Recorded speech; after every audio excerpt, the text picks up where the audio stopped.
thu le hlakutpui sang ni somni panni mangtu te hun lina mangtu te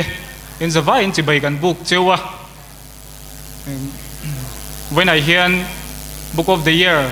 dong to M.A.L LINA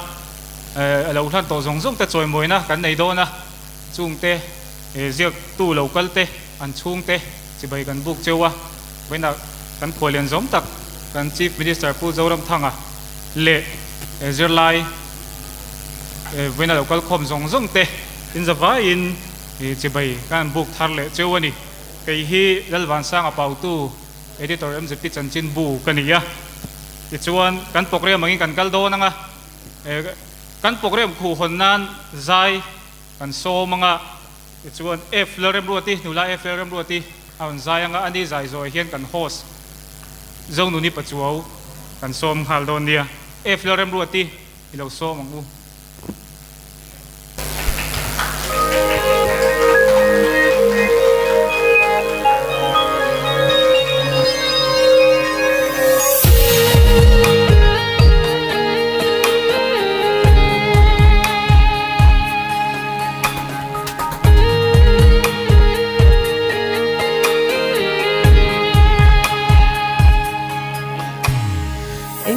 ta nghe người lên dấu pha lên dòng tê chan sân thị ngắm mi hoài xin sa sáng mà ra mai lâu cả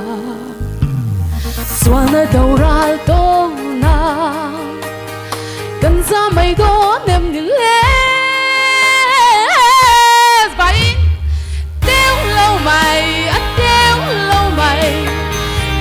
mây đón lòng dấu pha đâu ra lệ sa sáng mà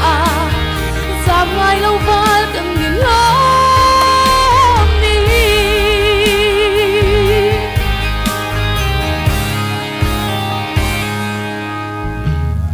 khi đến hắn hỏi về là cần vang khóc bụi lại tua là xoan ở đâu ra liền xa lại tua lên về lệ cần ra mây đó nem đi lên cần có mây đó nem đi lên đeo lâu mày đeo lâu mày cần có mây đó lòng dấu pha đâu ra lệ sa sáng mà ra ngoài lâu và cần nhìn lắm đi giảm đón em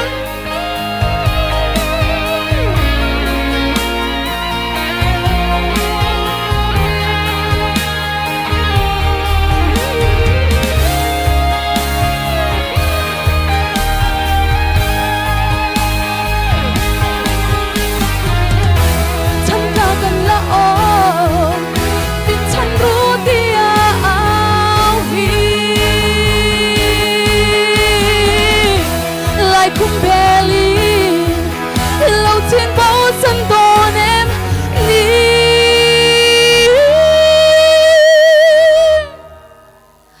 đeo lâu mày đeo lâu mày cần lo mày đón lâu dấu pha đâu ra lệ sa sáng mà giảm ngay lâu và cần nhìn lắm đi giảm ngay lâu năm cần nhìn lắm đi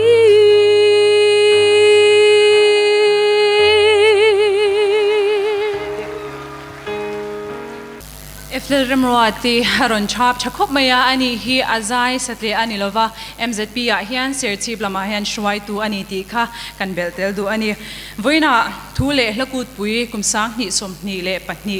amor bokna program nung ber kan manga he program hi kan soizaw lokanga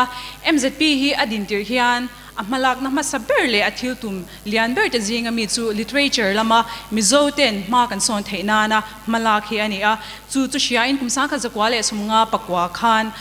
lakut pui ti in ro pui takin kut manalo ni to a ti chuan kumin kumsang ni le som ni pani hian thu le lakut pui ti in MZP 10 an han buat sei le a he thil hi MZP le zirlai helai local khomtan chau hian ani lova mizo fa to phot Mizoram cheng le Mizoram cheng lo te ponyang chu te ta na kut luk takani a he hun buat sei tu MZP te ta nian atharin kutin beng le lok te ang di chuanin he kut kan ngai hlut le tha kan ti em kan ti mai nge zo fa te ta na ma kan son zel theina tura kudro pui taka hian kan Khuallian za tak kan chief minister pu Zoramthanga kan zinga lo tel theya khongain a thut muna lo ding se kut bengin lo lom thar le ila MZP shwai tu te lam hi kan lo la mel shiat kim lo takin kut bengin war takin kan lo lom zel do nia MZP president pu Lalnunmawia Pautu lo ding vele se vice president pu Andrew F Lalremruati General Secretary pu Jacob Lalmuanpuia Assistant General Secretary pu Chinkhanmanga Thomte Treasurer pu Thanga Finance Secretary pu Lalhuap an sunga kan lome ti chuani na tira khan kan lo soi to a kumsang khat zakwa somriat pakwa atanga kumsang ni som ni inkara Mizo Academy of Letterina Book of the Year Chawimawina an lo hlan to te kha voina hian kan chawimoi do na sungmi te chu an ming kan lamanga khongain kan lo chin chha thei ni chuan tu tinge kal le kal lo ti kha khongain mi lo chin chha sak thei chuan kan lom ngotang pubi la thangliana o tlarma hena thua si lai zona pipu kan ti lo meang LK vom late le achungte LK o nunglama khian an thua romoye late achungte kan kalem o kan kal lawani mo Bangalore Mizo Christian Fellowship o kan kala Dr. H Lalnunmawia PC Biak Siama Dr. Lalkuanglian Khiangte Kalava Lalsang Zwali Sai lo late achungte o kan kala Rozi ka late kan kala Aro buang late pu aro buang late chungte kan kal lo ani mo Captain LZ Sai lo late achungte kan kalem o kan kal lo anyang Reverend Dr. Zairema achungte kan kalem o H Lalmuanpuia kal lo ani M.A.L ni po Lalshiata o hetan kan kala sila Laluntsanga Arzamoya pu Arzamoya o Lalramoya ngente o tarmahian Samson Thanruma okay takian po na kyan ala om kung ngayon lau chulut la Lalchan tuang late achungte kan kalem o Lalmuanpuia zadeng kalawani M.A.L Lalpekima Bila Shatira Lal shwai tuang chongte Lal ming chuang late achungte Mafa haw nar achungte kan kalem o kalawani mo Lal engzava o rema chak chuak voina hian mi somni le pariate chawimawina kan hlan don ani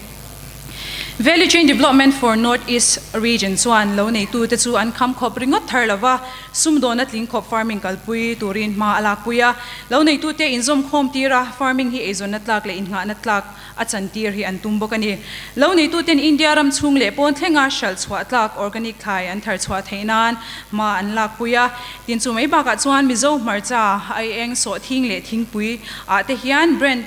mizo brand nge manga Mizo brand ngay mga Mizo farming choy kante hi value chain development for Northeast region chuan athil tumani letuna chuan report kan ngai tha nga khongain pu Jacob Lalmuanpuia General Secretary MZP kutbengi ni lo lomang u pu chairman le kan Khuallian Zomtak le kan host te le MZP buasai THU LEH HLA KUTPUI mang tu zong te chibai kabu ka cheu MZP Gen headquarters executive meeting voi zaruk le pasarina chuan MZP mas shuai tu masa le sang lui ten kum sang khazakua somnga pakko chawa lakut pui an lo buat sai to tele kum sang ni le som preta thu le lakut pui an lo buat sai to te sarang chuin MZP ti le thu le lakut pui ti in meria wa kan riat wang te thu le lamang hian zo fa te in u naw na po that pha nia kan riat wang te le mizo thalai te zinga ziak le chiar lut na tua ziak mi te ngai lut thar le zola ni theinan thu le lakut pui man ni se tin kan rela MZP literature sub committee te Kutah dania ani hian ruam manna ani ruam manna siamang hian voin hun himang kania MZP a hian kan literature sub committee chairman hi MZP chanchin boiditor hi automatic in ani ti kha kan ta lang tel dua heuna hian mal book of the year lo dong to te choi moin ziak mi te somin zirlai te nen in kom na hun siam sak ni se tin kan rela rel an yangin ma kan la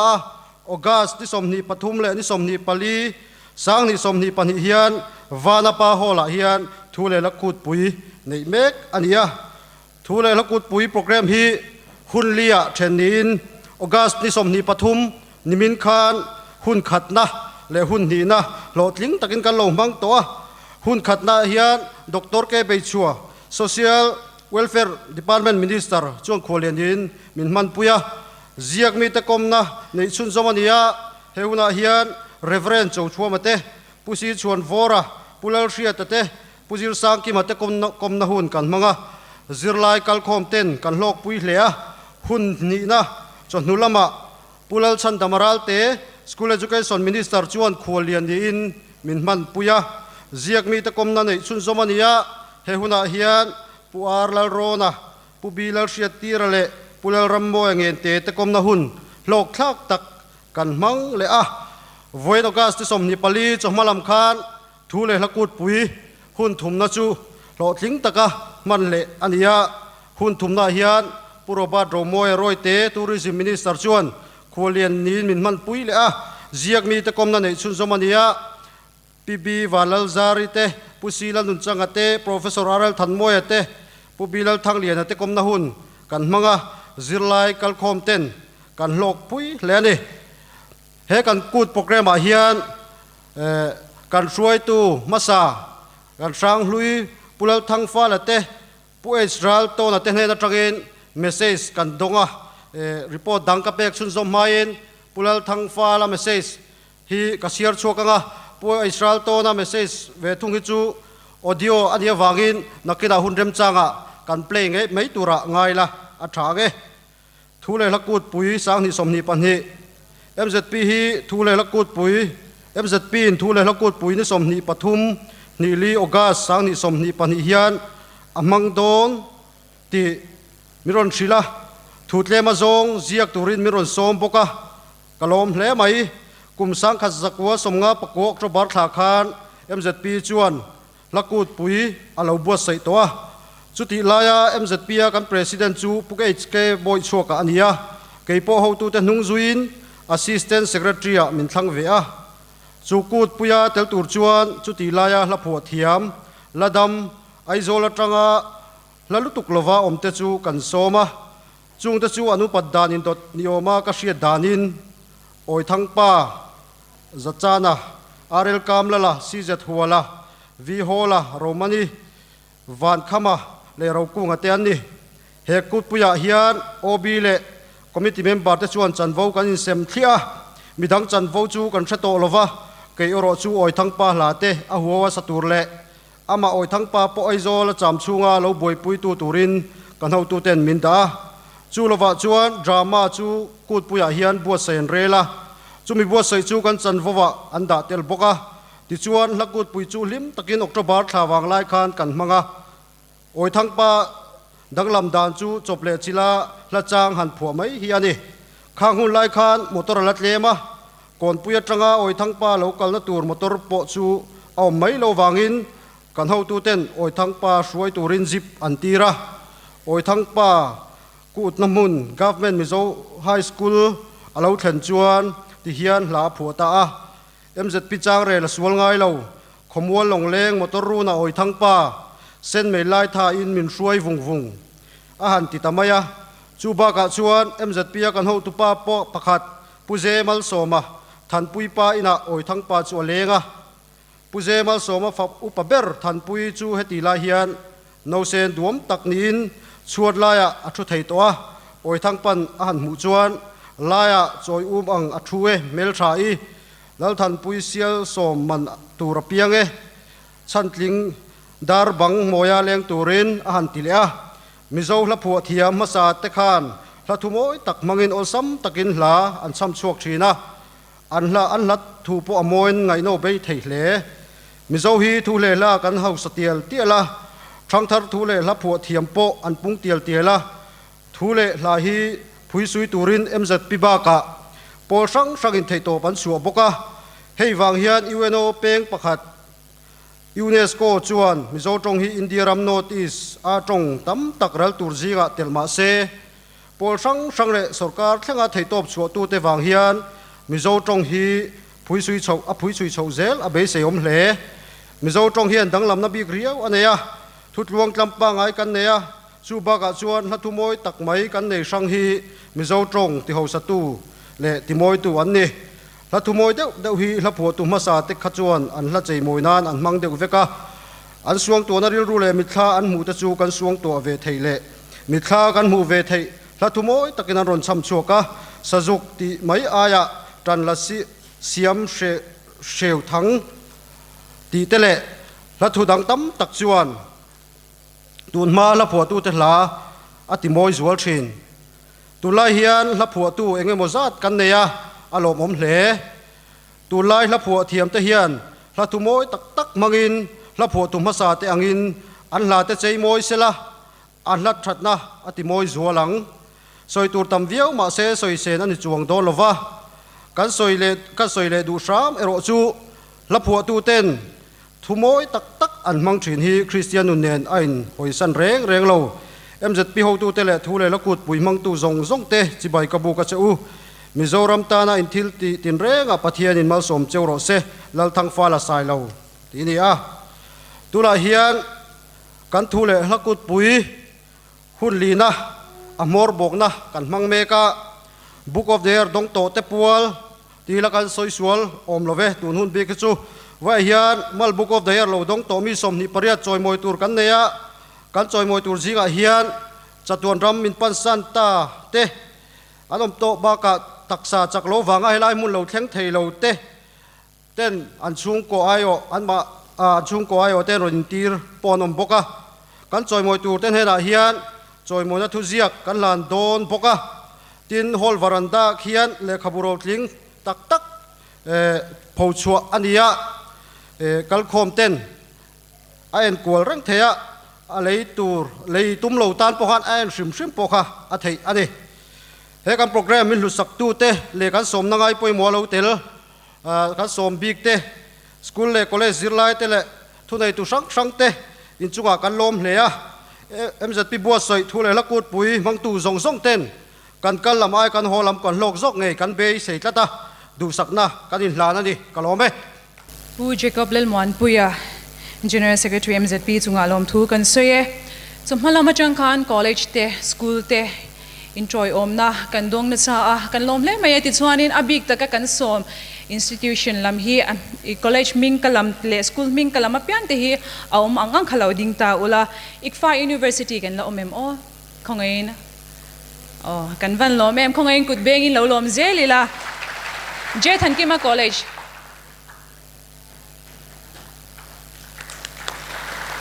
government Romana college Romana college kan to lawani mo government Johnson college chung lama khian an chua tin school lama hian he etlar malama han an chu chap maya St. Joseph Higher Secondary School te khongain in fine handing te ule kan lome etuna chuan zai kan ngai thanga an remoi le an zai manga abik takin tun lai chang thar te ina kan real rem zong tak kan du te khan ni a tuna Saiwanah le Omomi te zai turing kan soma stage a kut beng in lo mangu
nem kan ta na van lu tak em pat san chen hai lo kan nei chin kan tu ma che ma ngai na di kan soi chin cho hay le tu na kan tem parking vul na lam lian lo ve sing tu mun so tu ra moi le le king yan ke tua tu pa min khang lo lu ga soi kap pom lum ka oi he lo lia ma phei cham man voi som po pian oi la hom to don lo ke yan tan min ne te non ne mi zu ngai ka riang ema min en te lung le nom jai ka tre thiam ve ta khiang a chuan che chan ti kan nei ngai lo hiam le na tar ha bal kan mi khang in vong reng ngo thu tiam te kha ke pon thu tiam som ko vong tu ri ta tiam ma che kara me ma rang in sel le di riang na te tong in kan thin lung le ri ru ta min liam ma se ku suin kan tiang biak bu in tiang le ma tiang ka te ti nang le ke pia le ya lir nging le tui phong ten min soi nging lo ma se kan ni sia tui le mai yang ni ma sa ke ma hi ke ma lo i te lo chuan ke ma hi ke ma lo kan lo me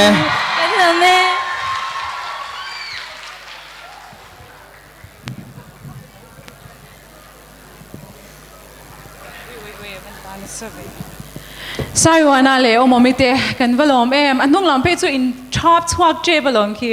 andar do sungin ka sia Asia turi sia lo wang khan voi engzan nge i chan turi chan lo ini tur ini lo thudi ki sia chin lo awangin ei rukna angam pata a re theina le swal na azwal zel RTI mangin zongla ngai venla shiala nangle iram hi ti ma son zel ang che nangma puiturin sarkar office na public information officer an omrenge Mizoram Information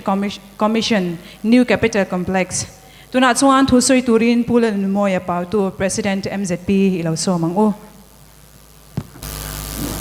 MZP Chanchin Bu Editor Nibok Tin MZP Gen Headquarters Literature Subcommittee Chairman Nibok Lalvansanga Pautu le kan host te tin kan Chief Minister Zom tak kan Zoramthanga le maron zui tu te tin voinia kan Mizoram bik te college le hayar lam te tin LINA kan man theina chan Book of the Year lo dong to zong te in kan advisor te le MZP Gen Headquarters sa ka thopui zong te ama sayin chibai kabu ka cheu hey kan General Secretary pu Jacob Lalmuanpuia lo report tong khan nimin lama te hun khat na te hun ni na te voinia top kharna kan han nei do na eng bozong taka ngai tu chona kho har thla khop maya he program thleng tura kan ngai tu na te kan sen chau tan lai te subcommittee na meeting an ron phar lai te a hau tak dan tur te phur tak chung sia kan han ngai tu a kan zam ru ve wang na te program kan lamhan ngai lo thil te lo ni bok nen tira chuan nithum chung vel man kan han duwa mar chu sen so tur te le thu lang tur te kan han ngai tuin ni ti chung kan han ti ta a maro chu kan trong trai na te pathian in changa luang takin min suaya tun hun hi kan an thleng ta a alomom khop maya china hun masalama kan hosenan ro soi tong kham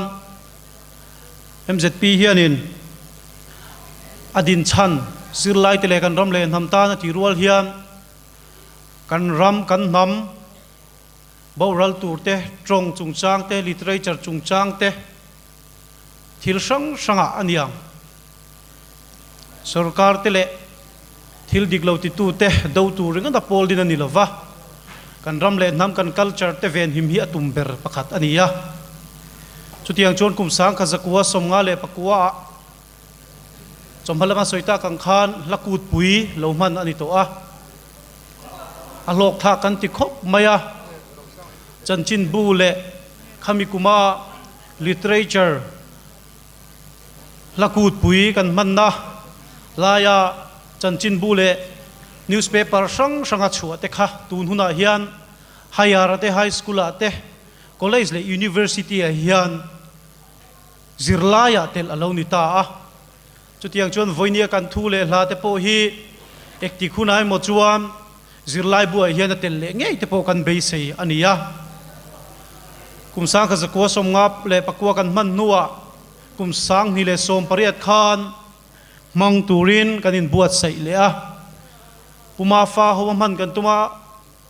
ngai tuana nasata kan se nga chuti rualin hun lo taka puma fa na minan boral san thut maya zau vak lawin kan mang ta thawa MZP conference a tun tuma ero hi chuan a zau theyang ber le a hlok theyang ber turin i mang gu kan han tia lom thu soina tur tam taka oma hemi lotlin theina turata na thu le lalama kan mi chuan vorte tin Mizo Academy of Letter Melina Book of the Year alo lan to zong te tin thu le lalama miril kan mi chuan vor tak tak te nimin le voin chom halama kan lo kum to te in chung han MZP chu thinlung takin lom thu asoya ami mal tak pai jol ke pok lok pui khop maya nimin lama reverend chu thua mate hetilai mun an thua ni zan le tu kin jing thleng pokhan kan lain bia ke ma mi mal tak poin ka lok puya tina article pakhat ka du em mai ZIAK ti pok lo hriat reng lo nimin lama kan zota kanai sa lo matia tu kin jinga te min ron pe a midang podin lok pui ka be seya chu MZP na thu le la kutpui kan bo sei chan po ania chu wang chuan voinia an triak mai tur hi auyom katia tin MZP shoi tu te kan lom le em mai chu hei Mizoramina nam movement kumsang ka zakwa somruk le paruk march nikhat zalen na apu na tanga mizo namta na nasataka kelo pe na ramnuaya te le inkana te po lo tel to puar jamoi te nupa nimina tangin kan hun tran tira tangin voini thlenga tilaya min la tel pui hi alo mum katia zirlai no pangzok te kan shelo mai theya an nupa hi pibi vanal zari chomhalama soito kha Bangladesh le khabu kan muwa Bangladesha luya or luipuia longa an chuan lai anin ka lai te pokhan an tel ram hnuaya te chutiang chon fa te nein an ram mu kan nam tan chutiang mi ina min la dam pui tele voine kan program min lut pui lai te hi a ro pui ka ti an ni hi choi moi le fakan phua khongai takin an nu pa hian loading selaring takin an mani choi moi nai kut bengin ilo lo mangu puar zo moi te nu pa khongai loadinga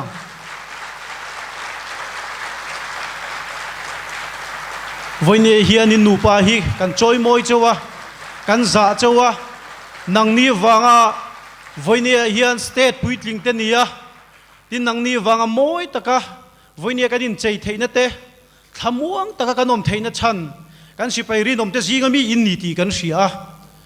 hun local le zel tura po zofa te hian zirlai te le kan ram le namta na in ke lo pen to na hi kan thei hil ngai lawang ti kha voine hian MZP president kan ni na le mizo zirlai pol zong zirlai zong ayo in chunga zana chibai kan lantir chau ani tin he program a lotlin theina turatana sumle pai tho tu zong te a hau tak zia soingai lovin hetilai muna local te chon kan thiam mai ome sumle pai ron tho tu te zong chunga MZP aloma tin in eizon na konga te sum don na konga te pathian mal som na tam tak in don hi MZP chuan kan tong trai na lo ni sela tin thu le hlakut pui ani anga le khabu man tlom zo ka hlok na po be sei mi lawa hol ko taron zuar tu te he program ti lotling le ti pui sui tu in nia in chunga hian MZP hian thinlung takin lom thu kan soi ani soita kan khan MZP hi lo din tran tir tang literature lama na satakin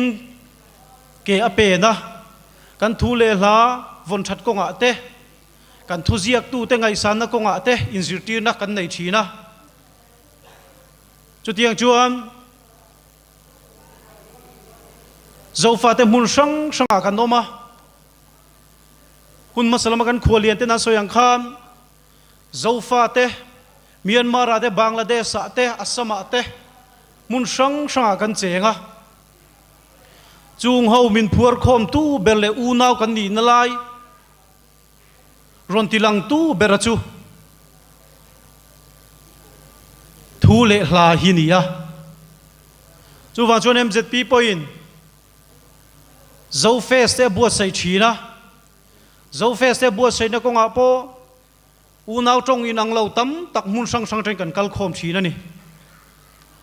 chung te min phuar khom ber tu chu zo face souvenir kan siama Bangladesh atang te Myanmar atang te Manipur atang te Assam atang te Tripura atang le khovel mun sang sanga zofa omte thule lalama tuimi ten le khabu thule lan ron tho khom thina chutiang po chuan kumina po hian churachan pura zo face man kan tuma thule la in kom ho na kan lo buat sai thin to angin ni khat kan buat sai lenga chutiang turatan po zo face souvenir chang tlung tak buat sai tumin ma kan la meka chu souvenir a ziak du te kan omani chuam MZP chuan active live puna welcome ani ti kha voini hen kan tar lang le duwa tin soita kang kham UNESCO in notice trong zinga mizo trong chu ral tu rangin a soya tarlan ania MZP mai pialama pol sang sang kan ngai ngam lawani voinia thule lakut pui kan buat sai na chan pakhat po hiani chu wan chon thang le thar zir lai te hian kan ziak tu te thule lalama mitui te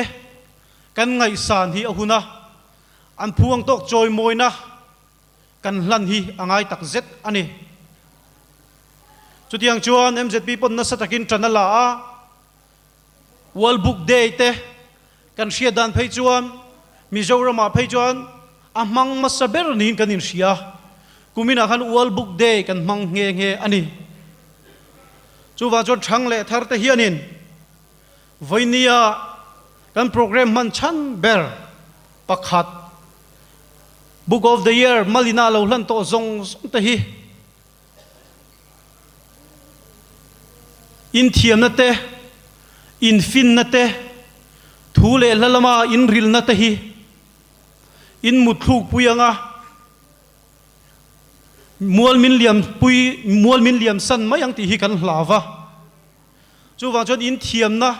in talent te hi thang le thar te na kumeng mo zat lo om turata na kan nam kan trong phuar khom tu lo ni turin le in thiam na in fin na ron ziak chuaka thuro kling le kan history ro pui tak tak te min lo zia chua saka zirlai atele zirlai bu ate atel theina turatan in ngai tuana in ril ru om kha min ron zia chua sak ze turin MZP chuan kan duwa thalai te hian kan bei sei chuwa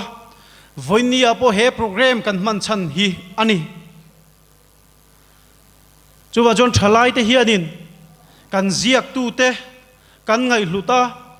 model le zai thiam ringot ta ngai sang lova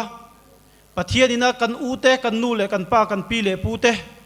talent tha ape ka hi kan shiat puya kan ngai san hi ahun to tak zet ani tin Mizoram Academy of Letter tele Mizo Writer Association te inchunga MZP thinlung takin kan loma hetiangang miro pui ngai tu na tha nei ziak tu ro pui te choi moi na chang le ngai lut na chang in sia thang le thar te ya nang mani kal tlanga MZP nge ina voinia pokan program man chan ani theina turata na mai no lak na hi MZP chuan chuanom kan ti ni chuwang chuan mal le MWA te in kalezel tura MZP pon du sakna ahlan chawa tin kan ziak tu te pona soita kan kham in ril ru le in ngai tu na om in mathir te tunai na sa a ron sor chuaka kum tam tak dai tur kan nam aboral lo na turatan ron ziak chuaka min ron hlui turin kan ngen chawni ato bera chuam ka zirlai puitele ka thalai puite voinia kan chadu chau chu kan culture kan nam kan tradition hi ramdang foreigner se hiadin min hum hal sak do lova chuwang chuam kan pile kan pu te na min tha tu te na nam thua moi tak mai min lo pek to te kan than thu te kan mizo history te azavai mai hian hum hal tur hian mundang mi te hian min ron ven him sak don lova chu mi veng him tur chuan kei ni le nang le kei ba hi kanom lova engang poin sap trong kan lo thiama vai trong kan lo thiama Korean trong le Korean style ringot ngai sanga kan phet la ya mani trong ai zol po spelling thiam lo mani lo ka kan muwa TV ate aza tha kani chuwang chuan kan culture kan dress kan lifestyle zong te hi vong nunga thangle tharte zel tan kan tu le fa lo let om zel turatan kan ram kan nam kan culture vong hima choi nung zel turin thei to pi chuangu ti kha voinia kan cha du cheu ani e kalome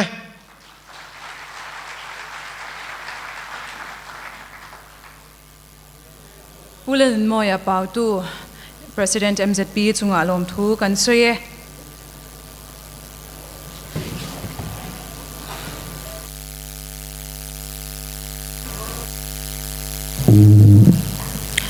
THU LEH HLA KUTPUI hian du sakna chi baibukna puechral to na hne na tangin kan donga chu kan ngai tha anga kan ngai thak zo a hian Book of the Year dong tu mi somni pariat hne na choimoina kan hlandona Chinkhanmanga Thomte Asst.General Secretary aloding chhuwa kanga akuta kan hlandona ni chi baibukna kan ngai thak zo a hian somnon ngai lawin loding chhuak se thange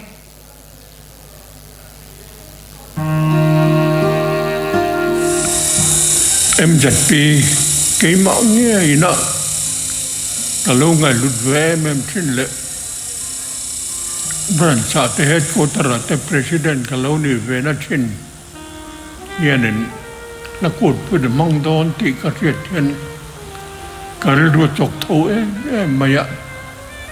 la kut pu ti bing hi MZP na kan chir chua kan man lar tak masa ber ani nge in karia mau tam tu dan nung ni lo masa jok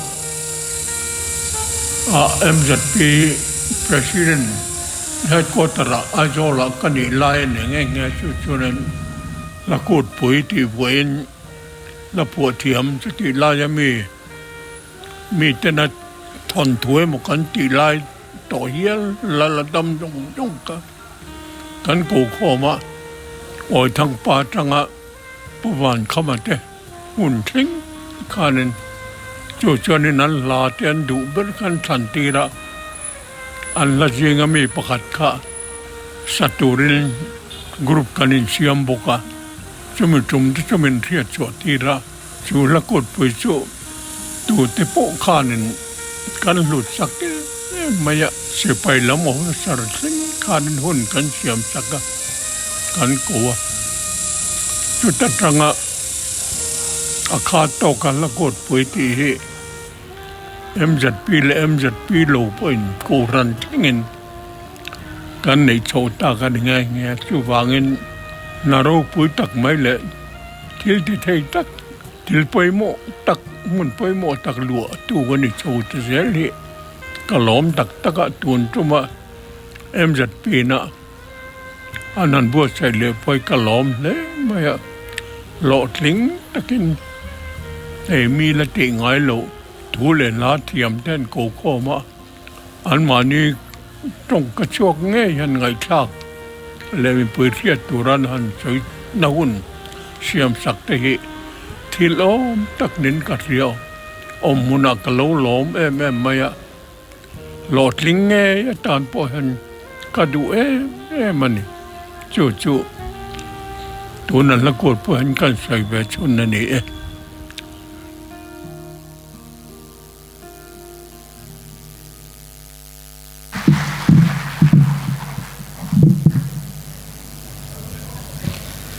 ole voina hian helai program thu le lakut pui kan man chan kan kal khom chan tho ni na mal book of the year dong to te choi moina kan lo mang do na MZP hian thu ZIAK citation le MZP sas kan lan vek don chewa hei hi a hlui na ro pui ani kher lo mai the amaro chu kan choi moina cheu kan ngai lun na cheu ro pui kan ti na kha lan chua tir dan dang kha kan ra si lova kan riat dan sang berin he citation thu ZIAK hian in alan tir don na chu min don sak turin ama sain kan ngen cheu ani hei voina hian ni china kan ngai thak ta kan khan book of the year dong to hi mi hring mi mal mi somni pasari le pol pakhat ania avain somni pariat angin na chiar theyanga voi ni dong to hi anom awangin somni pariat ai hian kan khunga ni chin khan kan host khan an puang to nain helai chon ka chiar chuak lo maro chu lo kala te khai chon lo chuak zelanga tin pau palam te kanom awangin kan asar te pokha lo in ringula kai ngai te tin helai an don to sa te pokha lo pui tai ila an chua an chuk le lam ten lo kal lama te chuan man mo mi lovin kan tianga thala khia poimo tela chu kan tianga tin chung kwa ayo boral to te noma tin kan man dan chin ai nang lova chuta chung ko ayo zong zong te pokha ko non ngai to lovin ti khan ayo khen do kal zelanga avain kan voina kan Khuallian zom tak kan chi minister hian min hlan sak vek don ani arang theyang berin ti zung zung kan tumanga thu soina turnen a ha lutuk lo nan te po ti la khalai kha kan han tianga ti khan kan asar te kanin pe ani chuan kan Khuallian zom tak CM pu Zoramthanga lo chuak chho sela lo somang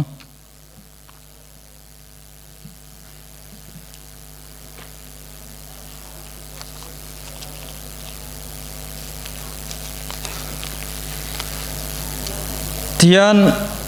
thu ZIAK chuan kan ZIAK a thu ZIAK zong zong era kha chu ming le khabu le akum zela kha adang lama aba kha chu enan veka wangin adang kha chu ka chiar to lovanga sangkha zakwa somriat pakwa ama saber le sangkha zakwa somkwa pathum book of the year dong tu kha mi inang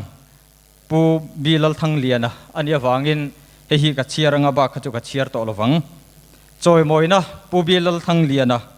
kum sangkha zakwa somriat pakwa le sangkha zakwa somkwa pathum chunga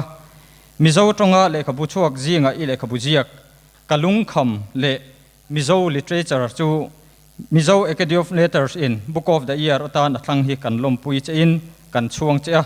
he choi moina thu ZIAK hi kan lan che ani mizo thalai te chau chuak tu mizo thu le hla ti hausa tu kan thu le hla vong him tu ini na hi kan chuang tak zet ani pu Jacob Lalmuanpuia General Secretary le pu Lalnunmawia Pautu President ten mingan ZIAK ani tu pu bi lal thang liana ilo somang u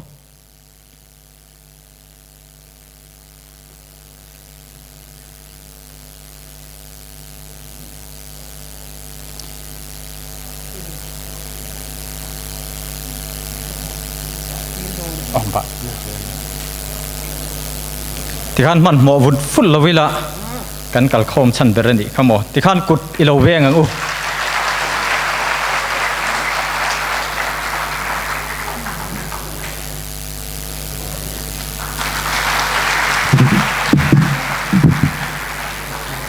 adota local turin pusi lai zona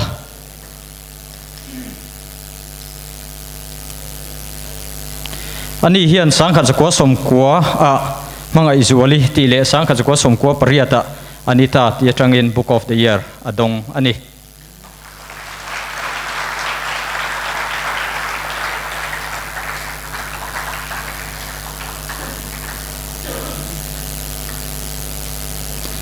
khana dota local le turin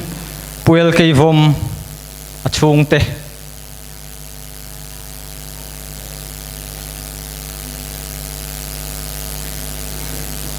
ani hian sangkhat zakwa somkwa pakhat khan zoram khovel ti mangin book of the year alo dong ani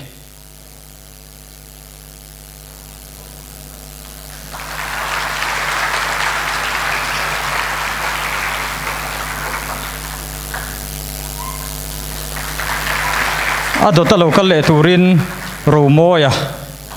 chungte no chuak sala puromoy hian sangkhat zakwa somkwa panhia thangthar taite sena ti kha book of the year alo dong ani atupain ron lak sak don ani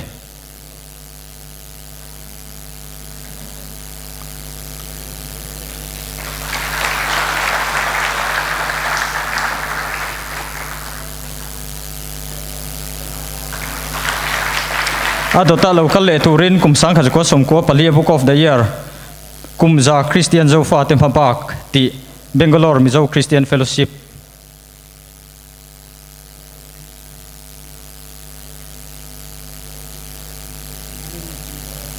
kanom lo ni chuan adota local le turin Dr. H Lalnunmawia sangkhat zakwa somkwa panga ram le itan chau ti le khabuin book of the year alo dong ani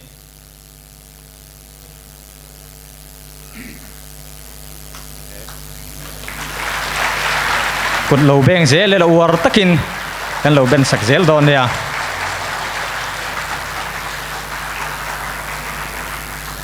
alo mome tikhana dota local le turin pu pc biak Dr. pc biak siama alo chuak ngal mai selangin Dr. pc biak siama hian sangkhat zakwa somkwa paruka le khabu bible le science in book of the year alo dong ani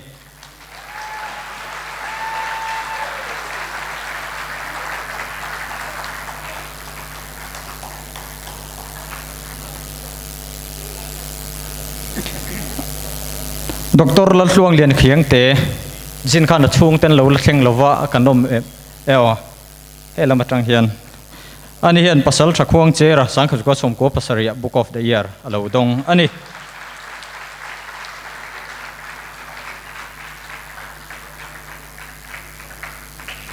adota local le turin pilal sang zoli sailo chungte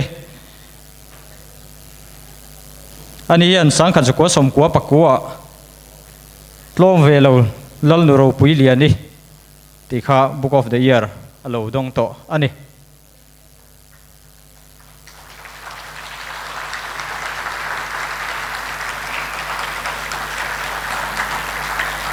adota local le turin a rozi ka chungte purozi ka hian sangkhat sang ni kuma chongmoi le rang chuana ti le khabu mangin book of the year alo dong ani kon lo beng zel ilangin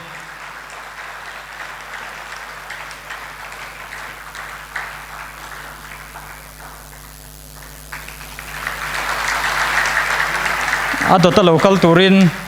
ro buanga chungte chinkhanmanga nan lo la thleng lova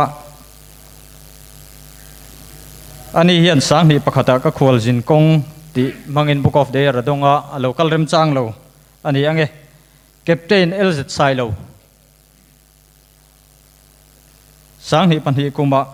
runlum du thai ti le khabu mangin book of the year alo dong ani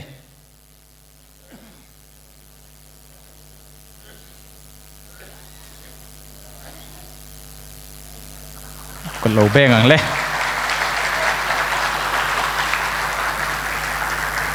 ato ta local le turin Reverend Dr. Zairema tu Zairema chungte local kanomem kanom lo ni chuan puit lalngur lian ni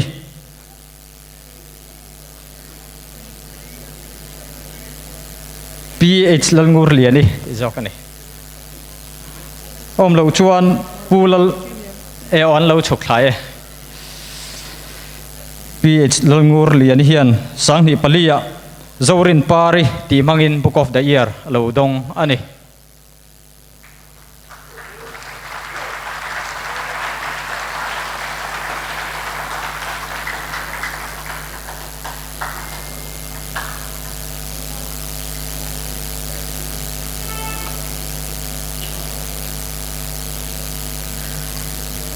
Zorin pari sang hi pali book of the year dong tu ani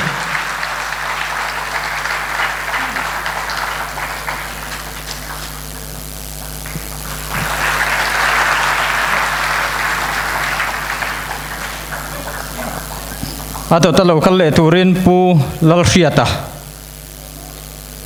ani hian sang ni panga damlai thipui ti le sang ni pariata chun choi lo ti le khabu mangin book of the year alo dong ani nimin lama kom na hun kan lo nei to a ziak tu ba ka la phu tu ani bok kha kan siat to kha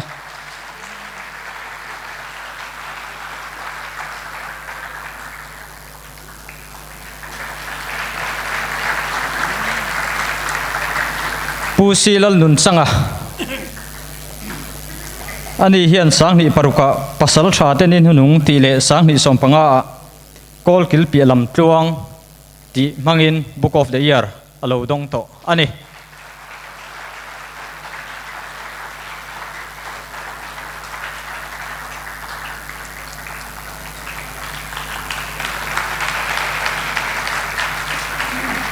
pu ar zamoya sang ni pasaria zofa te jin konga ti mangin book of the year lo donga heya le khapumi he sei de ule ka kai to in kan han ti maya zofa te jin konga zofa te me zalen na me yami turen de lo ti khania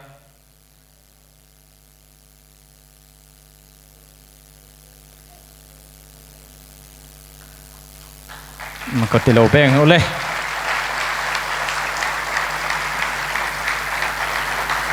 hela ma hen lo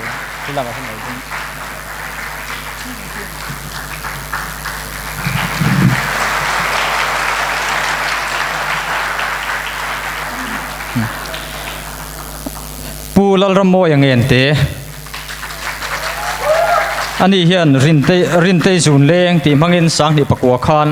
book of the year alo dong ani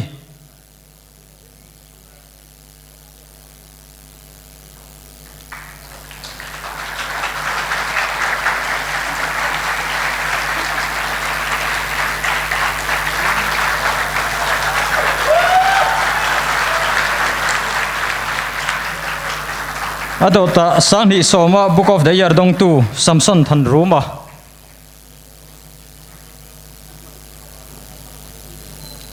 beise na mitui ti mangin ti lekhabu hian sang ni pakwa khan book of the year alo dong ani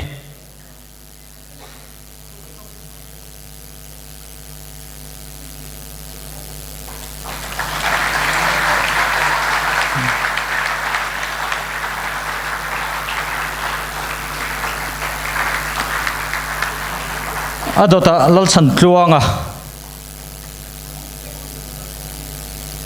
sang ni som pakhat book of the year zodin pui ti ziak tu ania local lo chuan Lalmuanpuia zadeng hei sang ni som pan hi really pui book of the year dong tu ania lalpek kima lalpek kima Thinglubul sang ni som pathum khan ale khabu Thinglubul hian book of the year adong ani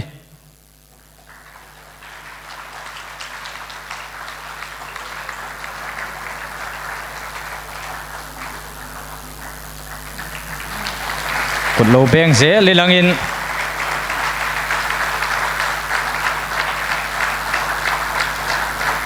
Adota hian sang ni som pali Book of the Year ka zalen na ziak tu bi lalriat tira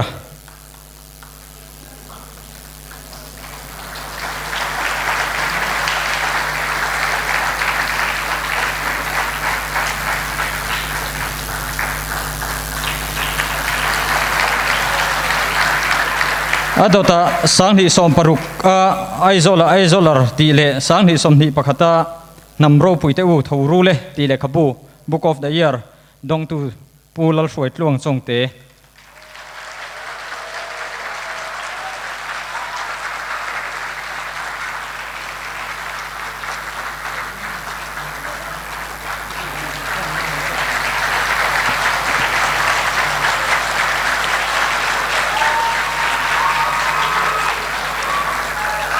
Data chuan sang hi som pasari Book of the Year savun korfual ziak tu pulal ming chuang zong te late e chung te local kanomem kanom lo chuan sang hi som pariat Book of the Year hring nun hrui hrual ziak tu pu ma fa hau nar chung ten localem akhiat an lo chuka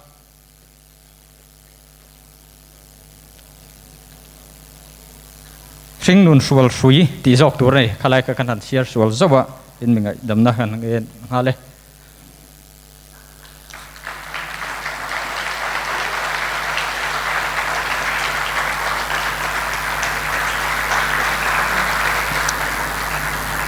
sang hi som pakua Book of the Year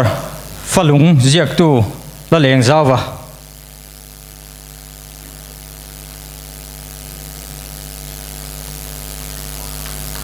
kut beng in lo lom ze langu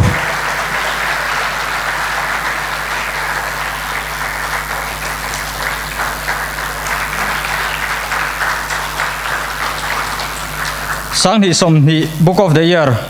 engezon ziak tu remachak chuak ayo an lo kalem ani rampon lama omin kan thredewa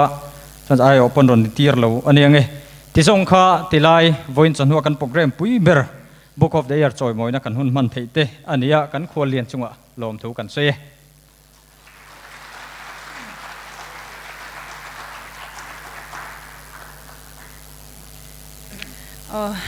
kan Khuallian kan Chief Minister Zoramthanga abula din te po kha ta tihan ka bula loading ve shim se change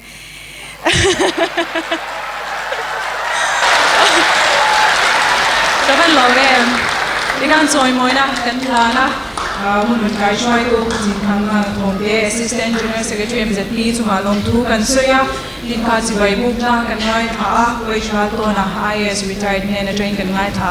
hinlo takin lom thu kan soi ni ti kha milo pom sakse kan du hle ni letuna chuan kan Khuallian kan Chief Minister Zoramthanga pu Zoramthanga thu soi turin kan some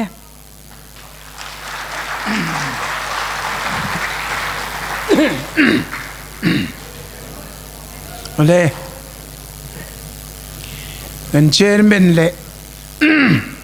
MZP President OB tele huai tu te zong tin and Book of the Year dong tu te tin aron choyom tu ten chung te jirlai le voina poimo mi poimo som local zong te in vain chipai kabu ko chu hey voin Academy of Literacy na function lo chuak thei tura nan lo tho na MZP na anan choi moya tun hun kanan manghi aro pui katia lom kati tak takani kha adong tu ho te kha a then chu la thalai tak anya a then chu senior to tak a then dam to lo khang te po kan ni a eng poni sila hun khale chen huam tura a program po siamani wangin kumtam a inkara lo man lo dong tu te zong lam kho man nia ชุงเตตานโปลูกลกิมฮาร์ชาตินอัเทนมัวลูเลียมโตเตอันนี้เราปุยเล่มากันดงตูเตจิงพวกขันมีมัลตักปัวหันลมปุยรันป่ากระชากเมมเตปนมาเอ็นที่นั้นกันหูตุป้ากันปูปัวสมอยเตตินปูบีนัลตั้งเดียนเตก็เละขจิรปุยป้าก็เฉียนป้าเตหูเตแต่ปูเบียกเชียมาเตหูเตวันนี้พอก็เละขบุเจียกทราบตรงอินมินเลสักโรก็ที่วอลลุ่มนี้งดมินเลสักตัวข้าเทียงเดียวเตที่น่ะดังส่งพวกอันมิงกันสวยเชงละวังเราปุยเล่ไหมบีกตะกินไว้นะเฮียน Academy of Letters connected ขามีเนี่ยนะอินจมาฟังสนันฮีก็กัลจากนับปอันนี้เอ็นี่ปไฮสคูลกันกัลไลจังอินคอลเลจกันกัลปอ literature ละมาตุยเวกันเนียเอ็นี่ปอิมฟลา MZP เฮงลำฟังชันเอเชียนี่โมliterature ละมาอินทิเชียกนักกันเนี่ยโมเฮียนบวยปุยตูเลยผู้สปอลsecretary เตจิงมีเตปอกันนิเวชีนะตุยปอฮิกันตุยตูนมากันมีมาสาเต้น article นจิกข้างเตคะวันนี้เตหันเชียร์ชัวเลจากขบเพียน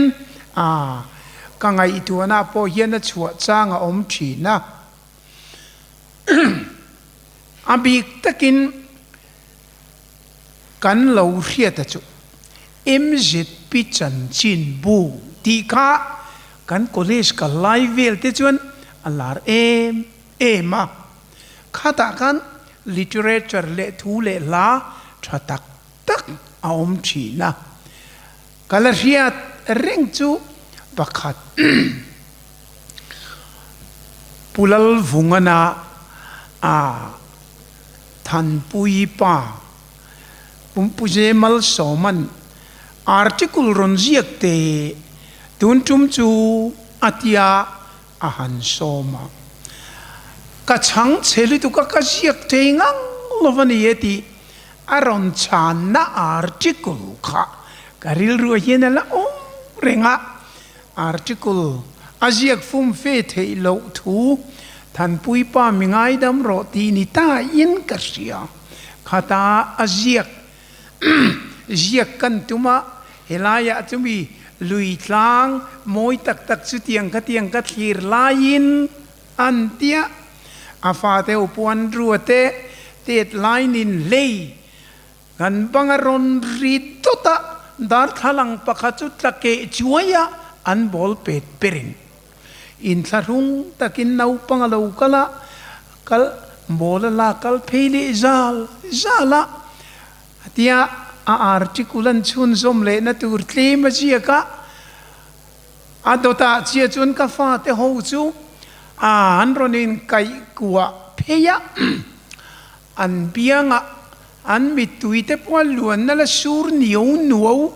บาลเดวจุงยันอันรอนอินไก่กัวจิงปิรินูอิลาวลเวมนีมุยจุมเวเนนมิจุกจวดดาร์ควงไม่ที่ที่เนี่ยเสือเดือดดูตีลักอันนี้เนี่ยไก่กวนรอนซะตุยอมตะกินนนทุกไม่เล่งาละอันเดียท่านปุยป้างอยแต่อาร์ติคุลเจียกเทปกันนี่ละวันนี้มินเราง่ายดำไม่เตติอาเจียกเทโลน่าอาร์ติคุลก็เรียดเรย์เปอร์โพละอะไรจังนี้กันมีมาสาเตยอันชวนตักอินกระเรียเนี่ยจูฟังอินเฮลายะ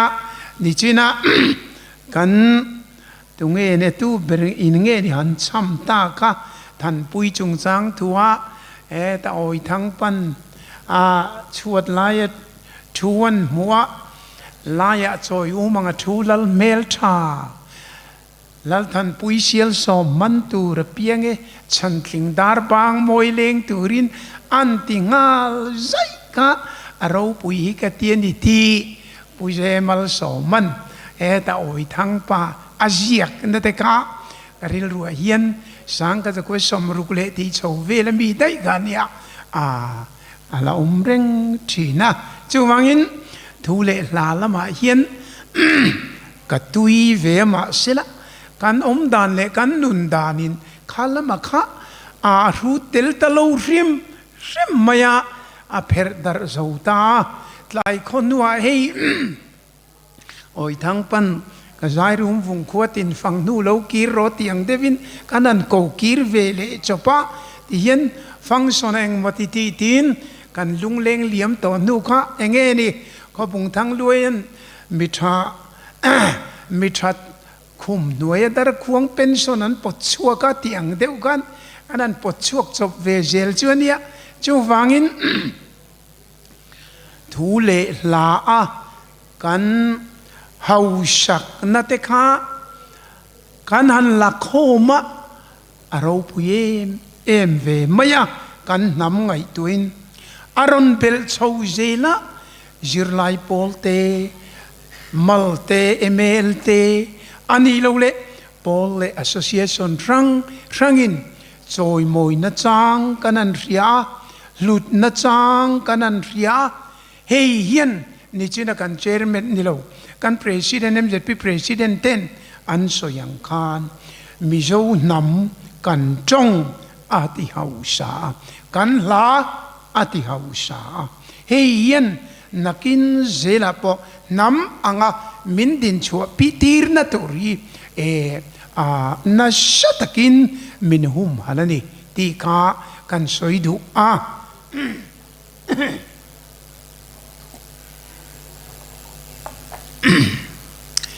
college kan kalain katui ve M.A.L literature anya ka subject apo literature kala ve tarenga achun zom nalama dik talo hrim zo ko hey mizo chong ti hi college kan kalai vel ruk ni ruk thum ruk li vel ka chen kan khil na sathin khop maya mizo chong hantiจงที่รังอินสุดลายค่ะอันนี้บอกกันบวยปุยมิโซจงฮีให้กันเชวิละกันอูนาวเต้นจงกันจงอังเทามังอมรจุดเลมาดังลำเดียวลิกะอัฟโลลูตะลมกันไปเดียวนาวเตกันมาอูนาวเตกันท่าเดียวกันกูเกียเชตราข้างจงอินะกันจงมันเลยเตปอยกัดสูตรจีน่ะตูน่าลุเซย์จงดูเลียนจงมิโซจงกันตีตากิจอาคิรเบรินกัสยาเฮ้ยประคัดน่ะอัตโตนัลเอ็มไม่อะอัตโตนินอติดังละมาใช่น่ะจงอังเดียวอันเนี้ยใช่น่ะแค่โตนัลลุตุก็บวยท่ากันเห็นติดจีน่ะชุดยังเดียวจวนเกนี่ปวดตัวนั่นเนี่ยข้าจะทุกข์กันเนี่ยอามาโรจูลำรีเทโลในเทฮาวโลขบะลีลุมเล็ด movement of the tongue ฮีกันมิโซตรงให้ฉันอันน่าสับเปรนี่เห็นกันเชฟเวลยันอาบวยทักอาจงโพยีอาหาทักข้าอามาเอโรจูข้าขันอาโฮลกิมันนี่ปัจเจียนี่นะเราอันดาโชดานาเย็นกันอูนาวเต้นกันจงไงเราละมาเราไงเราสิละ attention R ในมูมาเราเต้ attention G เกในด้านอินอังเราเต้ attention อัลลัมโดนะ consonant ปฐุมลำรัวเฮ้ยกันมิจูจงอาจารย์ consonant ปฐุมเรียหันลำงัดติจูเคลียขันตีเตจูน้ำดังตั้งจนบวยทักเท่านี้ข้าเทียงข้ากันลำเวกเทนตุรินมิโซจงกันตั้ง movement ฮีอันน่าสับเบรนี่จู่จวนเฮมีเทียมตัวจนดังข้า problem ลวินกันปะเทียนี่นะกันจงอารมณ์ตีงัดปอยอินอีละมานะจวนคิดาจิวราละรุนราละ บาร์มาละไม่หมออาใจน่ะชิไม่หมอกันโคมไล่ก็ชวนตรงเตปก็กันอินอังเดียวตะเวียงอามาจุกันเรียดพักจีน่ะกันอันดาร์ที่ยันตรงอินอังตักอังเจียมังสีลวินกันหันกันที่ยันวันนี้กันเราเชงตาอันนี้เฮมิการะยันเองติงเอ็นที่นั้นวัลงูจงเตจุหาดำตะกันเนี่ยมาร์จงโพหาดำตินกันไปเตอูนาวเตเลดังโพยีไอ้อาเซียขบมิโซจงติตูร์ชวนนิจินักสอยังกันจังมูฟเมนต์กันเลลุมเล็ดเจเวลิอันนับปีกจวนอัดจงป่าตักอเมล language นี่เฮมีนยวางยันปัจเจียนี่นะเฮมีตุรตานะมินรวยโคมนานะมินเล่ากันปีเลปูเตมังอาเล่าเชิดชัวตีระโปยปัจเจียนเริ่มรวดนี่เองที่กงตะกินเงี้ยนี่อังไอตัวชัวตัวป้ายันอดวนชัวงโอตีเตยกังไอตัวจีนอันนี้เองปนิชนะจุดจังชวนกัน literature กันทูเลลายอินที่ยันมินรวยโคมามินนูโคมตาตูน่ะไปชวนกันเชเวลมีกันอูนาวเตจงปอกันเทโตปะกันจิระกันติดลางจุงยันตูน่ะยันมินรวยโคมเลยมินขายโคมตูเประจวนกันลุเซจงดูเลียนจงมิโซจงกันติตากายอาลาวชวกอันนี้อามาร์จมิโซจงติเตยเองติงมาร์ฮิมิโซนามินนี่อินติเชียกันจงฮีมิโซจงอินจงโรอินติเลสีอันเตียอดังปอยอดิกเจียไม่นี่ฉันนักอันนี้โลอาไม่รู้จุเฮทิลกัลโชเฮียนมิโซจงฮีมิโซจงรอนนับปอยเรยวักปูลันนี่โลมาจนลุเซจงดูเลียนจงข้างจังกันเราก็ละแค่นี้กันเตดไล่สามทั้งกันไล่จวนเวงจันเวกับปอยันเนี่ยเวเฮลัมก็ปอยเรากันเนี่ยเลลัมก็จะปอยจงกันติมายาอันนี้เขาจงกันมิโซจงมังมินติเราแรงลุเซจงมังปอมินติเราแรงมาร์จงมินติเวกันนี่มาร์เวงมินติมายาขัดยังกันเรากัลโชน่าเฮียนเฮติยมิงชันกันอินลักโคมในกันว่ายา political economic ทูเลลาculture มินรวยโคมตูรินปัจเจียนินเฮมิโซจงกันตีตาไกมินเชิดชัวสักนี่ไม่นรอนเพียงเวไม่นี่เองมติตินเราเพียงทุกปนิโลอารอน evolve อารอนอินดินชวกโชเวนี่ evolution เราชวกอันนี้จูฟังอินเฮงที่ยันี่ปัจเจียนเริ่มรวดนะมิโซอันนำอังกันชอร์ลากนะตัวระมามินลากสักตูกันปัจเจียนยันอันนำอังอินอารามอังอินอาสาขวาอังอินอาทูเลลางอินเองอังเจ้ามินดินช่วงตุมตีไงตัวน่ามินดาดิร์ชินอันนี้เจ้าวังอินตัวน่ะพอเฮียนเอ็นอีละกันอูนาวเตกันอินช่วยคอมตานวิกเทนตูรินใจขัดกันล้วนนตูรินมิจงนัดลักจงเตกันล้วนคอมเทนตูรินชาประมาพอกันเริงไหมแองเกิลสวรรค์section ฮอนจูชวันนม French Norman นั่นชุกัน Normandy กุตะอันนี้ French Norman จงเราเรียลตุจงอาจุมาไอ้วันเขาทนตัวที่ชวนกันเรียงเกี่ยง section จงงัดเพียนดิการติโดนนี่อันเดียไอ้โดนเชมอันจงก็ section จงมัง French Norman จงมังอันนี้โดนเชมอันต่อไปชวนอังกฤษเขาขันเองเนี่ยมิงรอนตุ้มจะวินอังกฤษเขาจงขันอังกฤษเราชัวร์กันไหมอังกฤษตูเตจงมาตีระอันนี้จงโลตูน่าเป็นเอนี่ละอังกฤษออริจินก็จูอาจารย์เวปนิโตเตวโลจูเวนโควิลอังกฤษเราชัวร์กันไหมนี่ aron evolve chua kumai ni chu wangin tu na hian khati laya abul tum tu angles la jut la section la norman la anum tak tak to chung lo English in kovela an kalvek mai ni ke ni hemi tu hian kan college ka live kan literature subject le philology te kan tina cha ve boka kan in niala kan soi khom na sa trina ni mizo trong ti le mizo trong lo ti po amar chu voina chuan kan vai in zai katin lim takin kan luang za chou thei ta zela pakata aram inaron kenga pakata anamin amingani chuka soi aram mingin aron kenga anam mingin tun ma chuan Lusha Hills ania mizo trong han ti nen kan ala in lat deu amar chu mizo district aron nia Mizoram state aron ni china chuan heta anam le engkim mizo aron kentel china ka chuan tie ma chuan mizo kan ti ka alu sei le inen nei tu big chan changa han ti turi tunge mom chuang ile pulal ding kha kan nationalism pa berenia afa padan moyan kapa eng nam nge kan ni atia poi atia poya a eng nam nge kan ni poi te atia ne khatiang kan ya an kha kan nationalism kan pa ber ani mai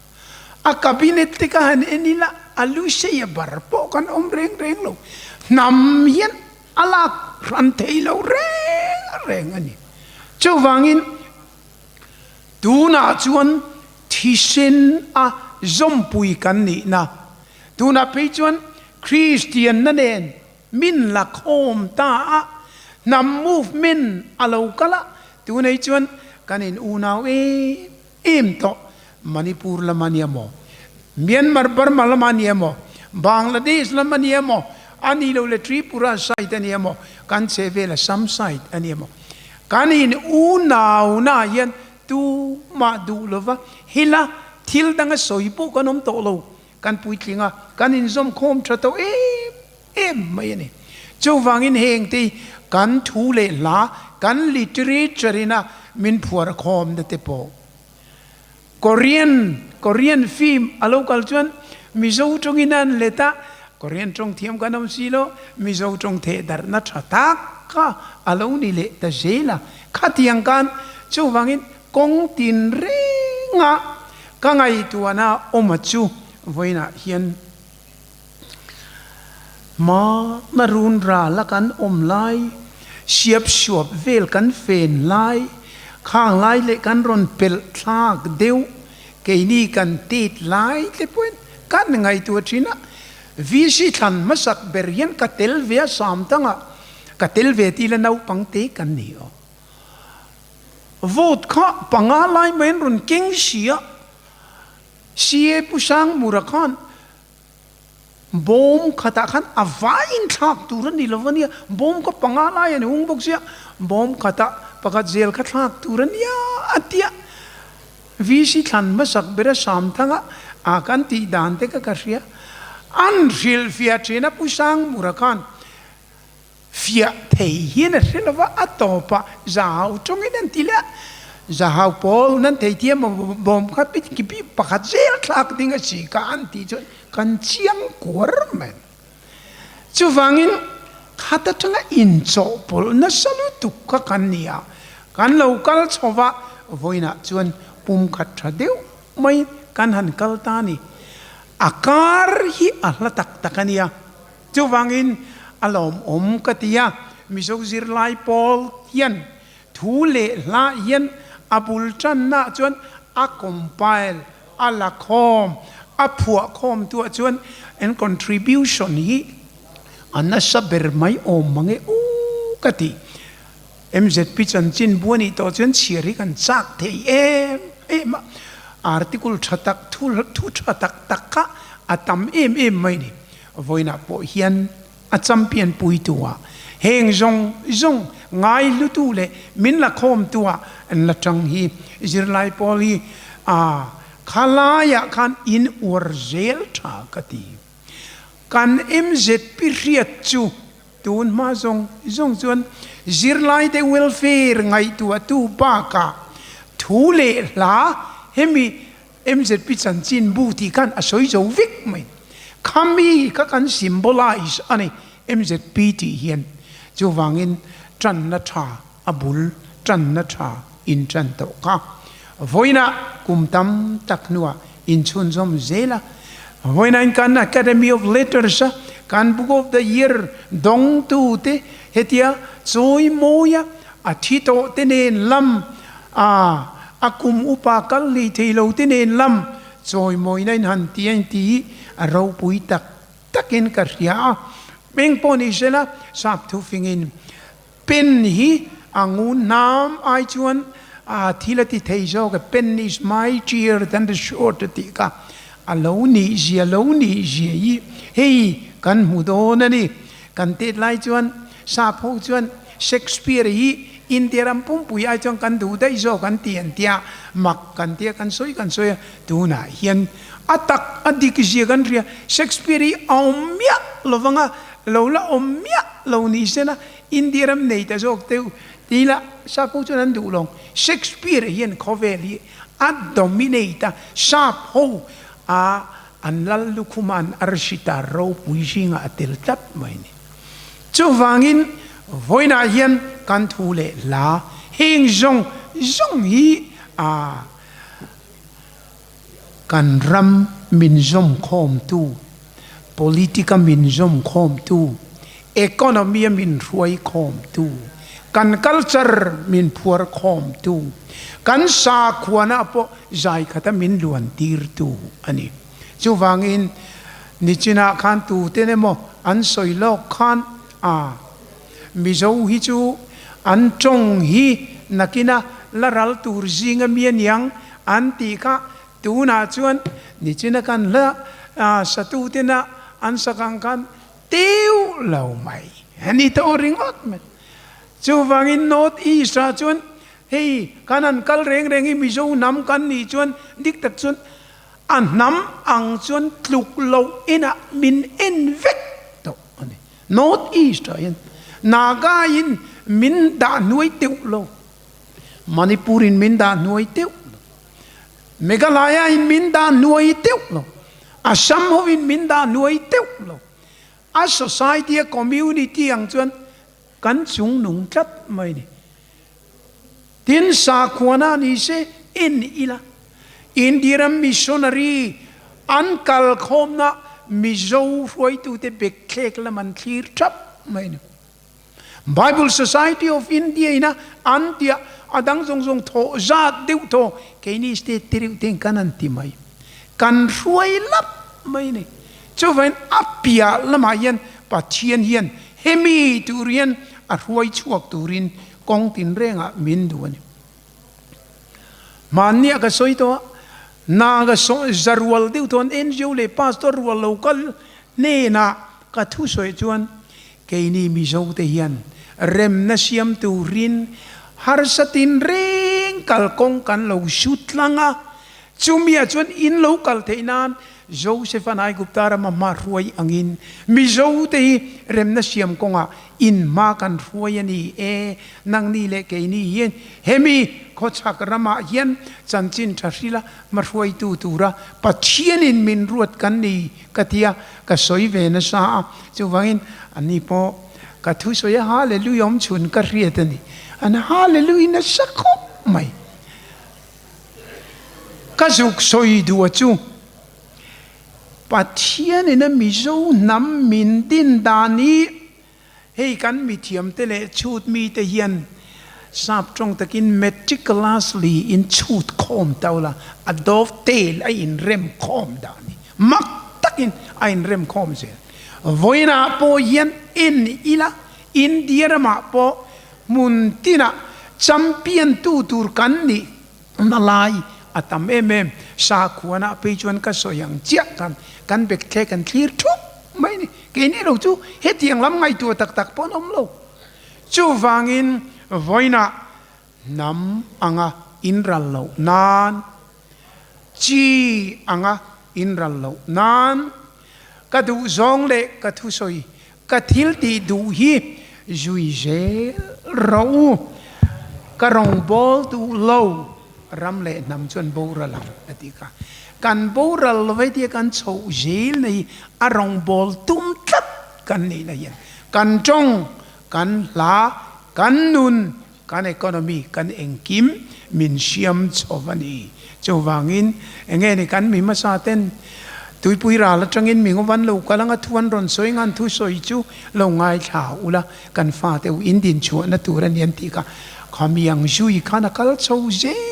la mak takyan mi zo na mi pathian ina man ruwa hun nu nunga min man atum nei chut ula in chu tam po le adik hipodik le don hipodik le je lang ti turian a tat mai ni chu wangin voina po hian ro pui katia language lampang literature lam thule la lamani amaro chu thule la lama kan hausak na perpo thil dang zong zong ain kan bible connected thule la kan hausabok ani chu wangin en ila keini tluka la phua thiam pathian lion la phua tam le i an omangem o karselova so when thalai la mina sakchi te khohar lamas lakchi te heng zong mai kanan nei te hi a nam dang tang chona it ompo it omani thule la lama ma kan son nei azual zenanga pathian tharau thiang dim tran pui na in hei man ro pui takamangin a politika po a culture po ekonomia po nam din chua na po mimal nuna po pathianina a mantur nam mi anung zui tu azir tirte kan ni gel na turin rem khom uluk taka pathianina rem khom sak nam kalme kanni apung chau zel don ti hi i riang u ti chuan voina kan literature lama ma azui lo natura min lak sak tu kan MZP te yan hemi hi kal chau pui zel ula thei topin tran la ila mi kan khum natur ral tiang kan kai naturi kong tin renga ral tiang kan kai natura omani ti kha sherengin hei hi arabitran na chawa mang ila na sale juala par chau turin tranilang uti kha kan cha du chewani hello me Kongain kan Khuallian khalo la ding se thilpe kan hla nanga minlan sak turin Lalnunmawia Pautu President MZP loading chause kan thiar chuak ange lom thu soida Zoramthanga Honorable Chief Minister Government of Mizoram MZP Gen Headquarters Aizol in nisomni pathum atanga nisomni pali hoka sangni somni pania THU LEH HLA KUTPUI sangni somni pani M.A.L Book of the Year dong to te kum sang ka zakwa somriat le pakwa tanga sangni le somni pakhat Chawimawina le ZIAK MITE KAWMNA hun vanapa hola kan buasaya kan somda ngai poimua Khuallian min tran sak awangin lop thu kan soye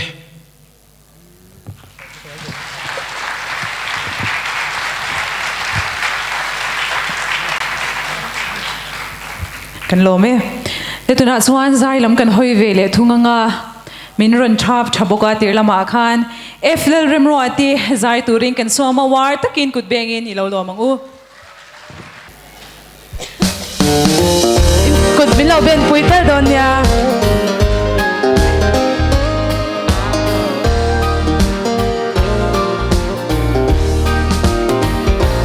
kan lena vang kwa kan Zoramthanga thiam zirna run kan be zo faten kan thiam kan thei kan hin na zong zong le Zoramthanga lanin thei lai kan kha re chung pa thianin min wal him se langa ei ruk le lem let na te si ra nolin Zoramthanga le vanga dik na fel na te lui pui ang in aluan sel thei na kan bezel don zir lai bol tin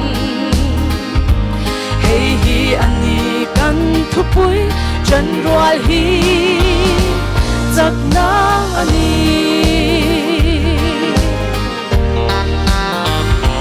kan ngai bilo zir na run sang ram dang thang sa pui le kor vai zir lai ten kan zoi sang don mizo nam kwa velan kan sak ming ngay po mizo zir lai po sung pa thianin min wal him se langa ei ruk lem let na te si ra nolin Zoramthanga le vanga dik na fel na te lui pui ang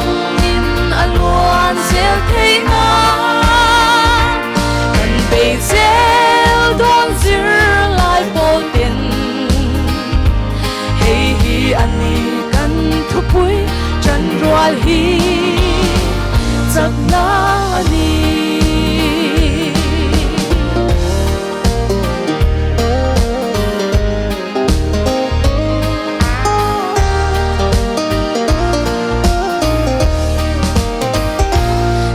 tak le wai takin kan bezel don kan ram le ham a chan zwa zel na kan lama jam Emanuela chwa min om pui min vengin min shwai zelang chung pa thianin min wal him se ei ruk lem let na te si ra nolin Zoramthanga le vanga dik na fel na te lui pui ang in aluan sel thei na kan bezel don zir lai bol tin hey hi ani kan thupui General hi zak na ni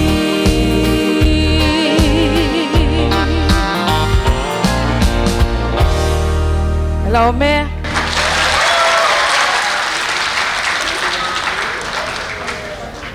thu le la kutpui an lo zo le don ta với là tổ chức hun min man pui tu te abik takin kan Khuallian zom tak Chief Minister pu Zoramthanga kan loma kan mi choi moi te Book of the Year dong tu ZIAK tu te choi moi na dong tu te tin abik takin thu ZIAK mi kan kom te in zawaya chunga kan loma in ato bera chun MZP President te ne tho pui te với là zir lai local zong zong te a hlot LINA nang mani India kan lom tak zet ani ti kha Huntawp na soya ka han khek ve shim shima kan soi bel ve du ni ti chuanin in cha du pakhat kan neya với là zir lai te kan kal khoma thalai rual kan nia thu le la kutpuia hian ka kal ve to sin tia soi tur in dam chunga in soi tur in nei hi mi zo zir lai thalai te u lom ro an ti du ni chuanin thu le la kutpui kan man le ma zong in zawa in mang tha vek ule tin du sak da kan hlai tu kan lo me